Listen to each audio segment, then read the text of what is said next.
Hi everyone, it's Ian from D.I.Y Home and Gardening. Start of a video that, well, I won't apologise if there's continuity issues because this video is probably going to take me a little while to complete.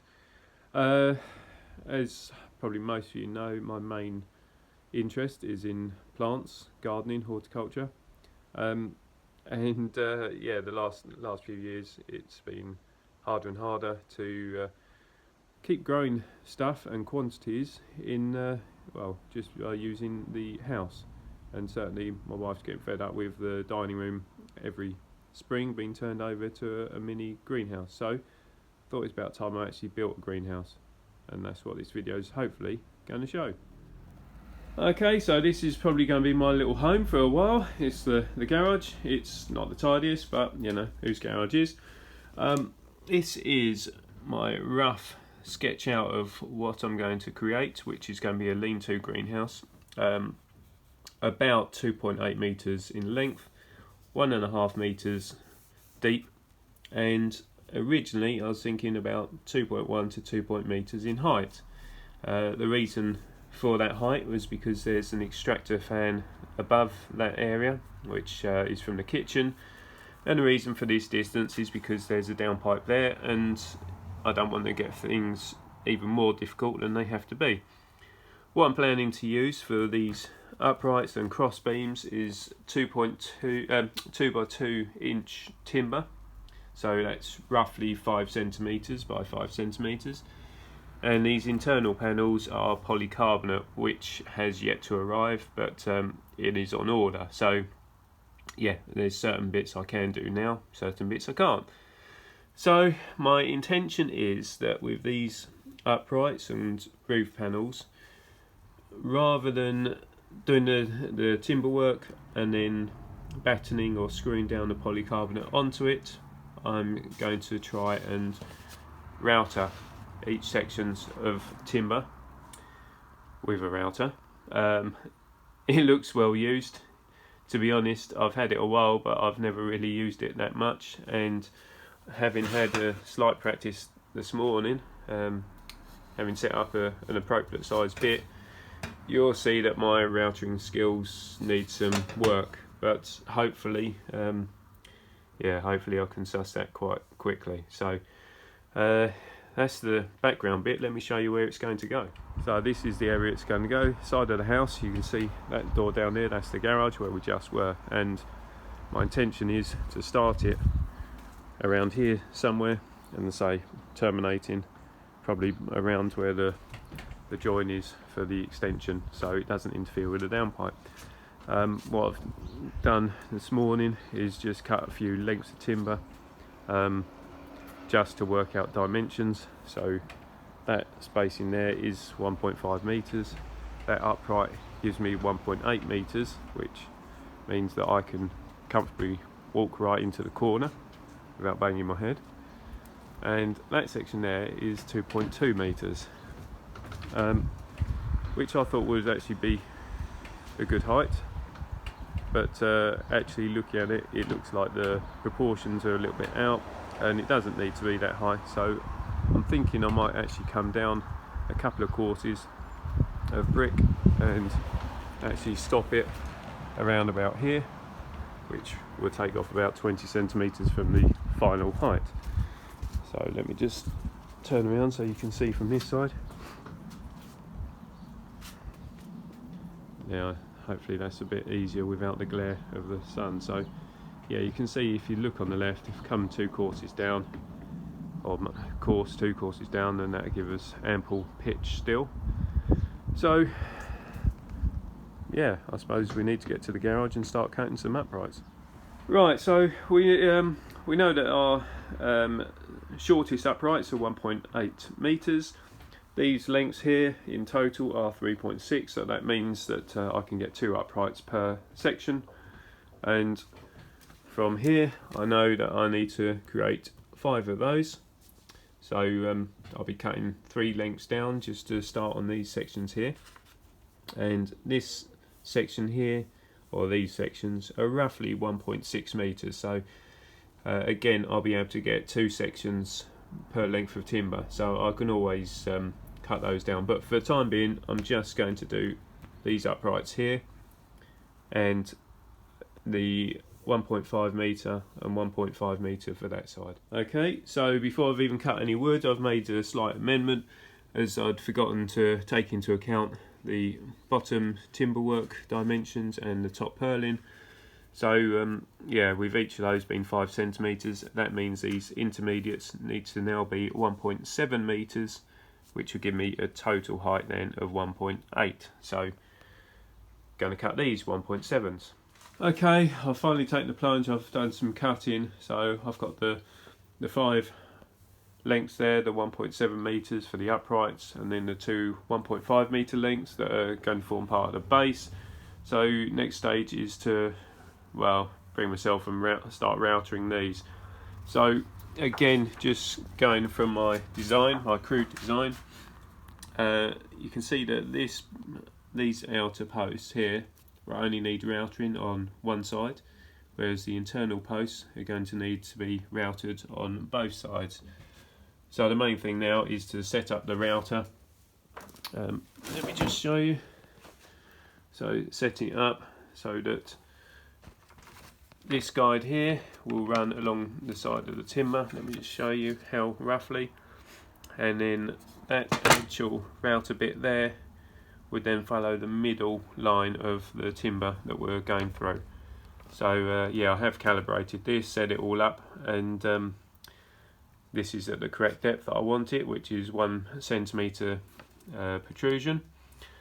So that's the easy bit. The hard bit now is for me to actually cut in a straight line. So yeah, I'm not quite so confident on that.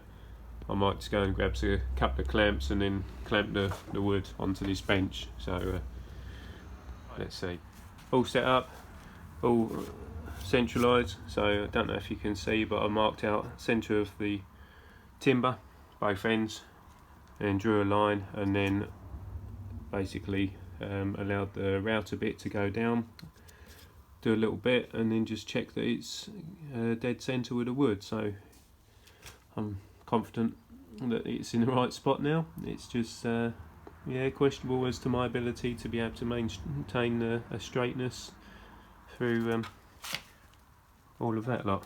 I suppose I've got to do it at some point, so let's go. Okay, that's the first section done, and what I did, yeah, I did clamp it down then, just to router in small sections as I went along, just to give me a bit more control. You can see there's a slight blip there, lost concentration, but the rest looks pretty straight to me. Just need to clean it all out and then repeat the process umpteen times. So here it goes. Right, excuse the dusty mess, but they're finally done, the uprights. So I've got 2 ends that have just been routed on the singular side, and then the intermediates that have been routed on both sides. So essentially, yeah, that's the uprights done. I need to kind of hold fire now until the polycarbonate turns up, because as much as I sort of trust my measurements, I want to wait until the polycarbonate turns up to just position it between these pieces of wood to check the overall frame size. Right, so I've got a little mock-up going on just so you can kind of see dimensions that I'm working on now. Now that we've got a couple of bits prepped. So just stuck 2 bits of wood at the base there. That's not exactly how it's going to be, but that will represent a base layer for that side, and same with that side, as well as a purlin height, which is, purlin is like the rafter that goes across the top. Then what we've got then is the 1.7 metre uprights here that have already been routed out, and have just cut down this section here to a 2 metre height, which then gives a combined total of 2.1 metres, and I think that actually looks nicer than going up to the 2.2 metres. Gives quite a nice angle on the fall. and that top section of timber is currently 1.7 meters, as it is a leftover section, but working on the assumption that I have a little overhang, which brings it back to about the 1.6 meter in total length. So my next stage now is to cut 2 lengths of the 2x2 for upright sections, one for that end and one for this end. Following on from that, we'll then cut a load of top rafters, which will be roughly 1.6 meters, and I'll get those routed, and it'll only be when we actually come to start fitting the roof that will then cut the downward and upward angles exactly. As you see, there's not much to take off that. We'll only be taking off about 5 millimeters, so we won't lose too much distance anyway. There is a floor under there somewhere, so I thought I'd show you how I'm getting on. So they're the 2 uprights, the 2 meter sections. They're the roof sections there, so I've got 5 of those. Exactly the same as with the uprights. Got 2 that are single or routed on one side, and 3 that have got routering on both sides. They're kind of odd sizing as they're leftover bits, but they will all be cut down to that 1.6 meter sizing, and essentially that's all my sections cut now, and I won't assemble anything until I get the polycarbonate sheeting, and then once that turns up, I can start cutting and fitting these uprights. Well, pretty much on cue as I finished doing the woodwork, this has turned up. So that's the polycarbonate going to be using for the side and roof panels. 6 meters long, so plenty of cutting to do. I think I'll have a little break first though, because it's quite heavy lifting that lot in, even with a hand.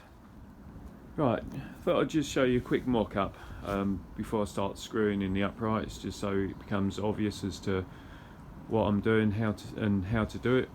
So this would be our far right hand corner post, which is just routed on the inside.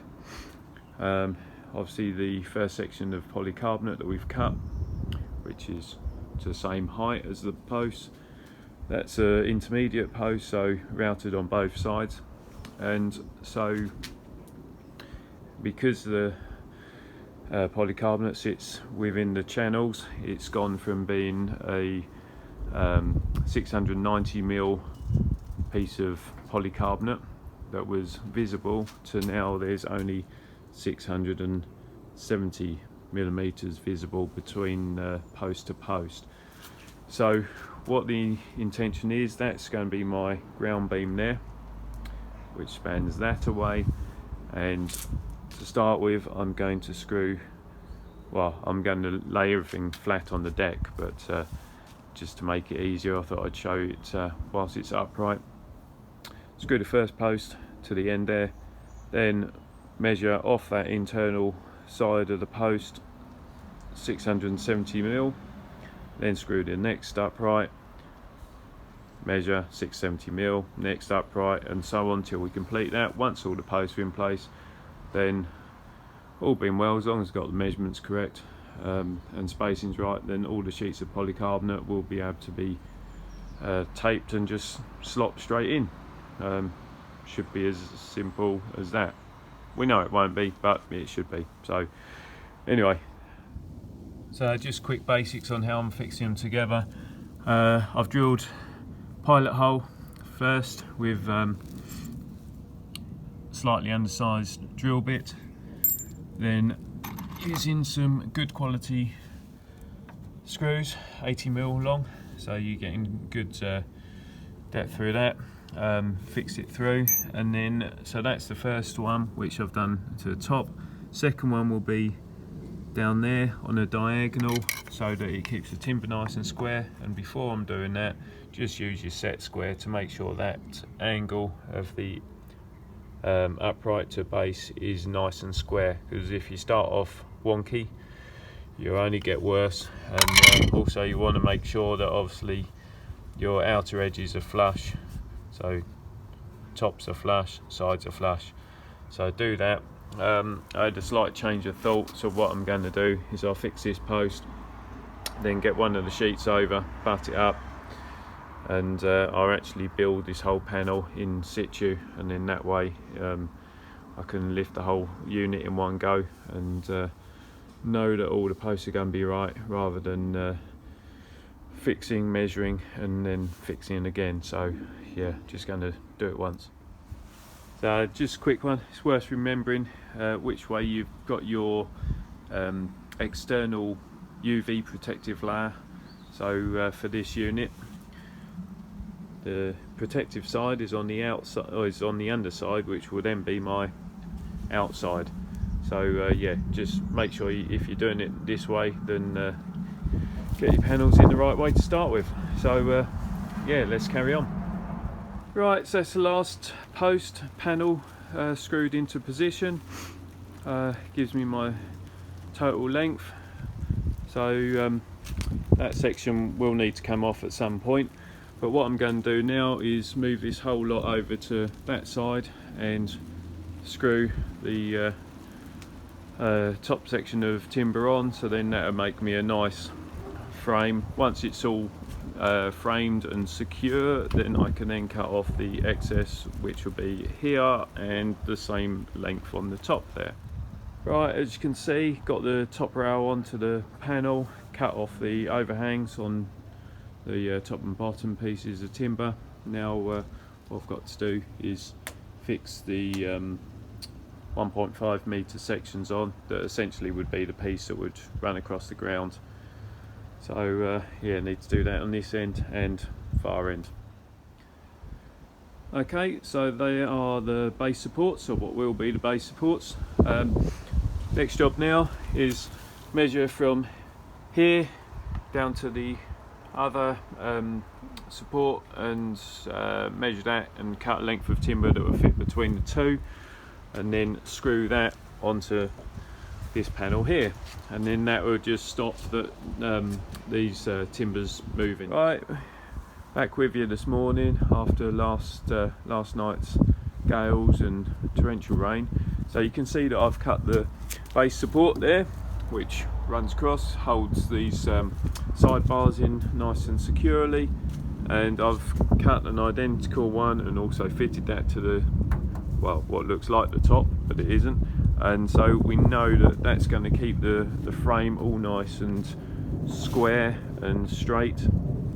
Now it is windy today, so I'll need to get some extra help when I come to stand this up, but essentially now I need yeah, a bit of hand to secure the 2 metre sections onto these posts there coming out, and I'll probably just make up a temporary support that will anchor it to the top there, just so it's not hanging randomly and going to break. So that's my job next.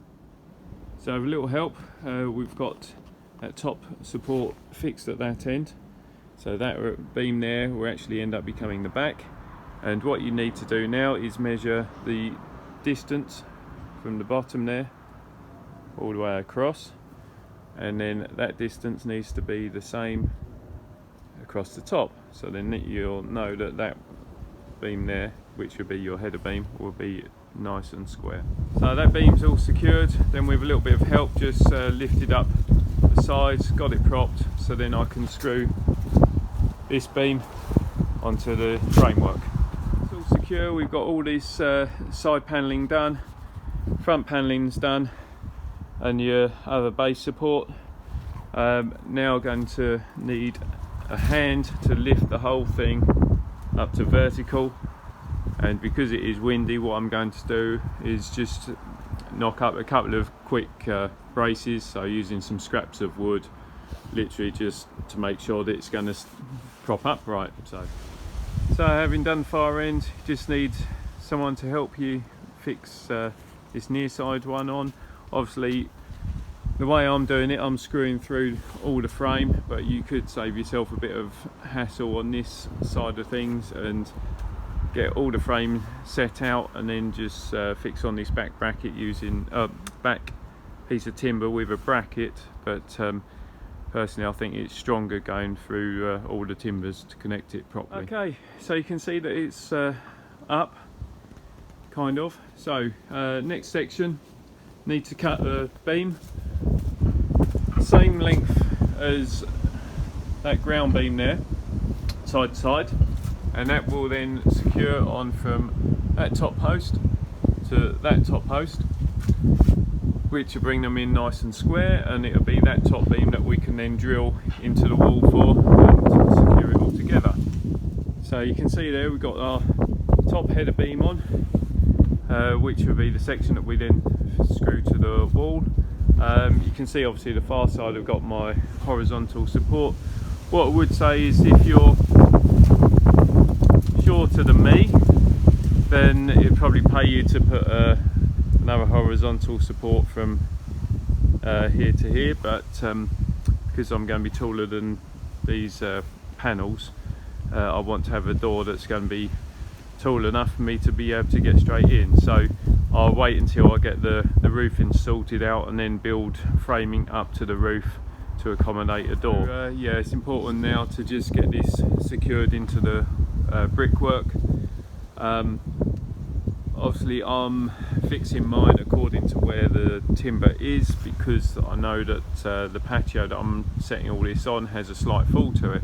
Obviously if you want everything dead level, then you could set out your top beam and pack underneath accordingly to get it all level, but I'd rather it actually sits on the patio for stability. So yeah, I'm just going to put in 4 fixings spread throughout and use proper long rule plugs to go all the way through the timber.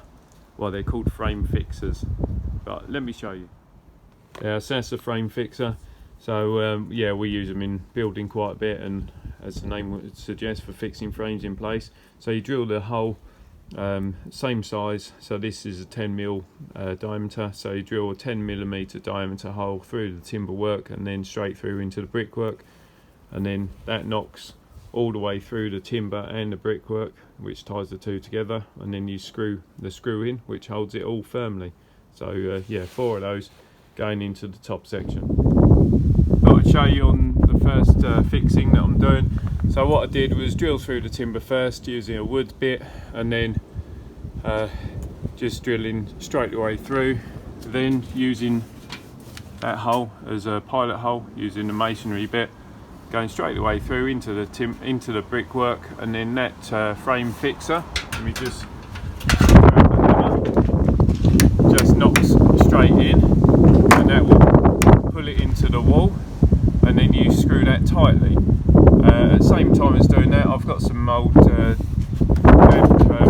proof, so I'm just putting that behind the batten and just stop any damp transfer from timber to brickwork, brickwork to timber.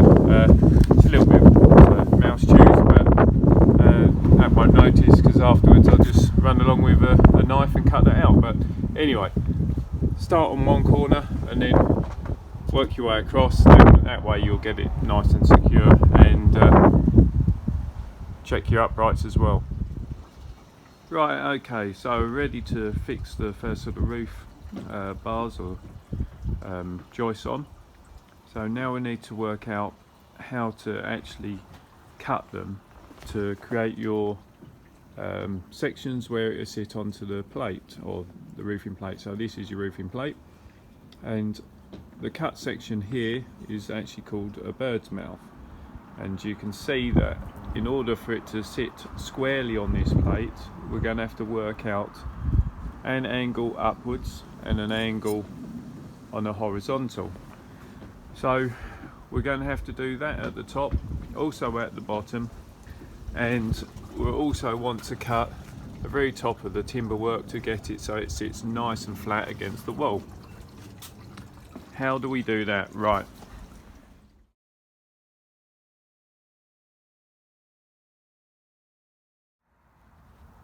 Right, thought I'd show you complete. So we got the bird's mouth cut out there.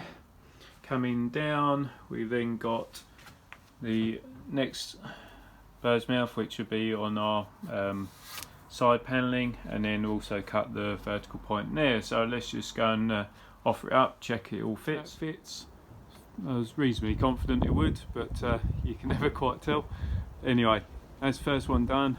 So then easiest way, rather than keep measuring out all the time, use this beam then as your template and just get all the others cut. So that's all 5 roofing sections measured, cut. Yeah, just got to put them up now. So I don't know how easy it is to see, but I've got the first of the roof rafters on. Going to start that end because this side is already braced, so yeah, going to start that end and then slide the roof panel in and then put the next rafter in and work my way along. So there you can see we've got the roof on, screwed down on all the beams running down, screwed top, screwed bottom, and one little hint as well is I've siliconed across all the tops of the panels there, so you make sure that it's a nice watertight seal. You can get lead or stick-on lead that could then go onto the brickwork, but for here silicone would be more than good enough.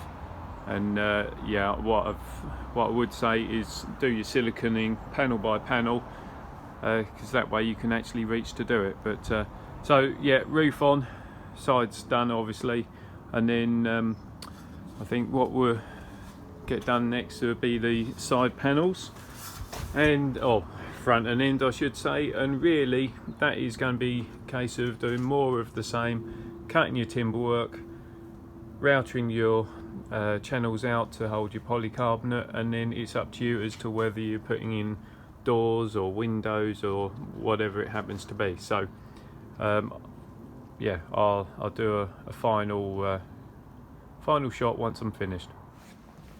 So a bit of a progression update for you. So that's the back end of it.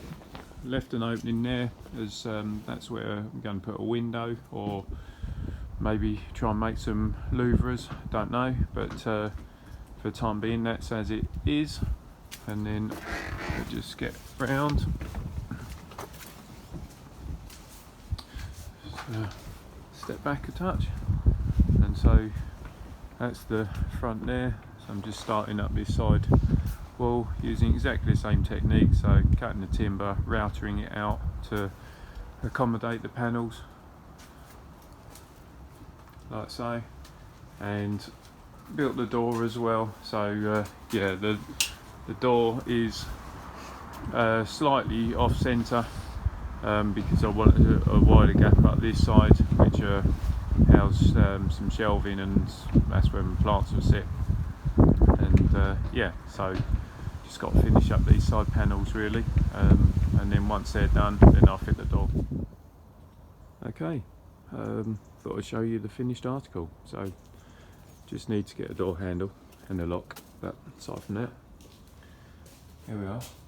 So it's a little bit misty, well, no, frosty this morning, hence the roof, but it's definitely warmer in here than outside. Let's just pull that too. There we are.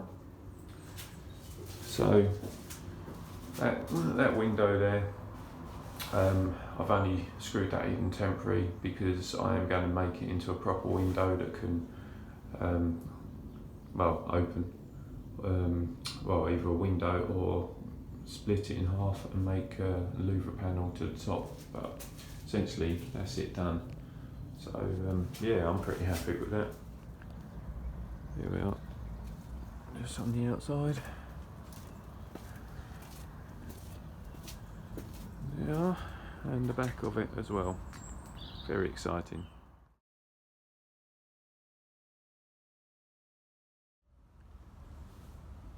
So as you can see, I'm in my work clothes, ready to venture off for the day. So anyway, Hope you've liked the video. Certainly a little bit more building style than a lot of my gardening ones, but you know, at some point you need a greenhouse for doing your gardening. So anyway, hope you liked the video. Any questions, then please send them to me. I'll do my best to answer them for you. If you like what I'm doing, then please subscribe to the channel. Don't forget to hit that reminder button so you don't miss out on the future videos that I'm doing. And yeah, in the meantime, just enjoy gardening, building, whatever it happens to be. Till next time, there you go. See you soon.